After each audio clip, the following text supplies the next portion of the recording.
在新冠疫情等好了后，出门旅游的人是愈来愈多。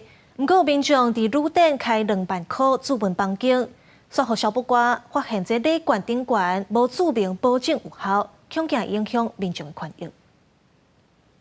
人踏丁客伫会场，台中国际旅店每一间业者推送正俗的优惠价，要互民众抢到好康。尤其大数餐饮票券，消费者上介意。不过消保官发现有民众伫旅店开2万块订大数，却无履约保证，所以设立旅馆健检服务台替民众注意。经检视多数商品都符合法规，但有少部分业者销售礼券记载的履约保障期间不足1年，已经现场要求业者改正。根据中央主管机关对旅游行程也是住宿服务，拢有相关定型化契约应该记载甲袂使记载的事项规定。民众伫购买前一定要看清楚订单。业主业者是口头甲你说明，嘛都爱纸面拢有写。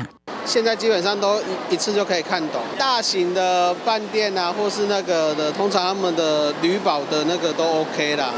虽然旅店买起好，不过根据观光署的统计，旅宿业房间持续起价，今年顶半年已经起超过疫情前的同期水准。地区观光旅馆一般旅馆的大用率拢比疫情前减少。观光旅馆大用率仅55.45%，平均每一暗4618块，比疫情前起2成4。